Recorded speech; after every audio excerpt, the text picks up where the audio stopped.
Assalamualaikum warahmatullahi wabarakatuh. Apa kabar sahabat semua? Pada kesempatan kali ini saya akan menjelaskan satu rahasia di dalam bisnis yang banyak dijalankan oleh pengusaha-pengusaha besar di Indonesia, yaitu bisnis di dalam bisnis. Nah, ini mungkin banyak sekali teman-teman yang belum pernah mendengarnya ya. Apa maksudnya bisnis di dalam bisnis? Nah, kalau teman-teman memahami konsep ini, nantinya selain keuntungan itu bisa meningkat, biaya operasional itu akan jauh lebih mudah untuk kita bayar. Contoh saja misalkan ketika kita punya minimarket ya, kalau kita konvensional maksudnya seperti umumnya. Seperti toko biasa, kita buka usaha, kemudian kita ambil karyawan, kita bayar listrik dan lain sebagainya. Di situ pasti akan muncul komponen biaya yang besar, diantaranya komponen biaya operasional yang besar adalah biaya karyawan dan listrik. Karyawan bulanan saja, misalkan karyawan mengikuti UMR, kita ambil karyawan paling tidak misalkan 5 atau 6 itu ya. 4 orang karyawan kasir misalkan ditambah dengan administrasi dan kepala toko misalkan seperti itu.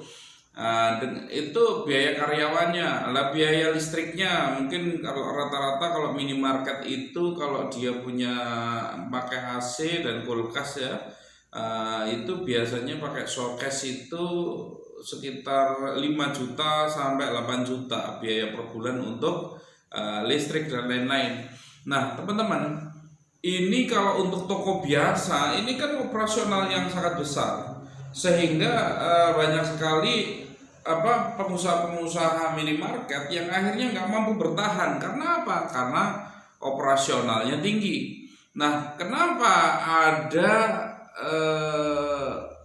saya sebut saja ya, ada minimarket modern yang merata di mana-mana di Indonesia tanpa saya sebutkan namanya. Teman-teman pasti paham maksudnya. Ada minimarket di seluruh Indonesia, si merah dan si biru katakanlah begitu ya. Mereka punya strategi pemasaran itu, mereka punya strategi bisnis itu adalah bisnis di dalam bisnis. Maksud bisnis di dalam bisnis apa? Tidak murni bisnisnya itu hanya jualan sembakonya, enggak. Jualan sembako tetap itu adalah bisnis pokok, bisnis utama, tetapi ada bisnis-bisnis penunjang yang lainnya. Apa bisnis penunjang yang lainnya? Kita sebut saja. Yang pertama, begitu kita datang katakanlah ke minimarket modern tersebut, baru di depannya mungkin sudah berderet ada 1 atau 2 atau bahkan mungkin 3 tempat di mana di situ disewakan untuk tukang tahu crispy lah, untuk tukang es kocok lah, untuk tukang ya macam-macam itu. Yang intinya adalah menjual, memberi kesempatan UMKM untuk jualan di depan minimarket. Lah mereka ini kan sewa itu kan, sewa setiap bulan katakanlah 700.000. Dengan sewa 700.000, kemudian kalau dia kasih kesempatan kedua orang saja UMKM jualan di situ 2 saja, itu sudah 1.400.000. Ini adalah menghasilkan income tersendiri, di mana dengan income ini dia bisa mengurangi biaya operasional. Itu baru yang pertama. Yang kedua, promosi. Belum masuk kita ini, belum masuk. Di depannya biasanya sudah terpampang ada spanduk, ada ya semacam flyer atau apalah itu ya, dimana di situ dicantumkan harga minyak ini sekian diskonnya, harga susu ini sekian diskonnya dan lain sebagainya. Nah, semua produk yang dicantumkan promosi di situ, setiap distributor produk tersebut harus membayar kompensasi sejumlah tertentu.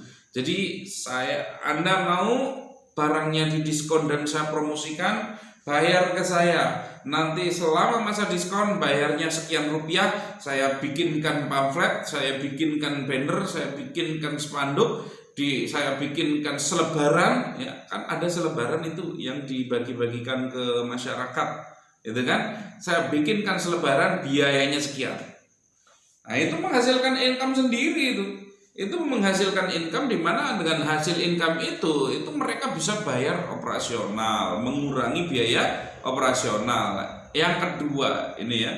Jadi belum jualan sembakonya ini, belum jualan sembako. Yang kedua nih. Begitu kita buka yang ketiga sekarang ya. Begitu kita buka pintu. Begitu kita buka pintu minimarket tersebut, langsung arah pertama, rak pertama yang kita lihat produk-produknya adalah produk-produk tertentu. Nah, produk yang begitu kita buka pintu langsung kelihatan di minimarket tersebut itu adalah di mana produk itu adalah mereka untuk ditaruh di situ harus bayar. Bayangkan, begitu buka pintu kelihatan produk-produk yang ada di rak yang berhadapan langsung dengan pintu masuk. Semua produk yang ditaruh di situ harus bayar. Nah, dan ini ada jangka waktunya, misalkan selama 1 bulan. Kalau 1 bulan saya taruh barangnya di sini, sehingga kalau orang itu begitu masuk langsung lihat barangnya jadi ingat, oh iya saya mau beli itu ya. Maka kalau Anda mau barangnya saya taruh di depan persis pintu masuk, maka bayar sekian rupiah. Nah, pemasukan ini bisa dipakai untuk apa? Bisa dipakai untuk biaya operasional. Nah, terus kemudian ketika kita melihat ada di TV-nya di situ, kemudian ditampilkan produk tertentu yang terus-menerus diiklankan di TV-nya. Di TV maksudnya itu kalau di minimarket modern itu kan ada TV ya, ada TV yang di situ mempromosikan, disalurkan dengan speaker yang cukup jelas itu ya di seluruh ruangan. Oh, produk ini diskon sekian, produk ini diskon sekian, produk ini diskon sekian. Oh, Anda mau produknya saya tampilkan di TV saya, di semua situ kita putar di TV-TV yang di TV yang ada di toko, Anda bayar. Nah, Anda bayar, nanti saya tampilkan di TV. Terus kemudian ketika kita di samping kasir itu ada ada ya semacam standing banner, tapi bukan standing banner ya, karena pakai mika itu ya, pakai mika itu kan, itu ada nanti ada promosi besar itu biasanya. Promosi produk ini diskon, produk ini diskon, produk ini diskon. Anda mau ditempelkan di situ produknya, bayar. Coba. Nah, sudah seperti itu, apalagi ketika kita di depan kasir, di samping kasir ada satu meja, di situ meja display produk khusus. Nah, semua produk yang mau ditaruh di meja display harus bayar. Jadi setiap produk yang ditaruh di meja display itu harus bayar, teman-teman, nggak gratis itu. Itu bukan inisiatif dari pemilik toko, tetapi itu karena orang mau bayar agar produknya ditaruh di tempat meja promosi. Nah, maka dengan adanya biaya ini, dengan adanya meja promosi dapat penghasilan, harus bayar. Kemudian ketika di depan di depan kasir, ketika di depan kasir, kemudian di situ ada produk-produk yang ditaruh di depan kasir. Nah, ditaruh di depan kasir untuk dijadikan promosi, Pak, kalau beli sekian harganya sekian. Mumpung lagi diskon, ditawarkan sama kasirnya, produknya ditaruh di depan kasir persis, harus bayar. Ini harus bayar ini. Jadi produk-produk yang ditaruh di depan kasir persis harus bayar. Ini ditawarkan oleh kasirnya. Nah, ini teman-teman, jadi ternyata belum apa-apa nih, belum jualan, mereka sudah punya penghasilan, di mana penghasilan ini bisa dipakai untuk mengurangi beban biaya operasional. Ini coba kalau toko konvensional mana bisa seperti itu, mana terpikirkan seperti itu, nggak ada yang kepikiran itu kan. Nggak ada yang kepikiran, karena memang tahunya yang namanya jualan sembako ya penghasilannya hanya dari jualan sembako. Ternyata di luar jualan sembako ternyata ada bisnis di dalam bisnis. Ada bisnis lain, ada bisnis sewakan tempat, ada bisnis sewakan tempat promosi, ada bisnis menawarkan produk dan lain sebagainya. Ini adalah bisnis yang kadang-kala tidak terfikirkan oleh sebagian besar dari masyarakat kita. Ini ya, ini dipikirkan oleh retail modern, tetapi tidak dipikirkan oleh retail dari tetangga kita, dari teman-teman kita, nggak kepikiran itu. Ini ya. Nah, ini adalah yang kita sebut sebagai bisnis di dalam bisnis. Nah, ini adalah contoh kecilnya, itu ya. Nanti saya insya Allah ya, ini habis ini ada video lagi. Saya akan jelaskan rahasianya bisnis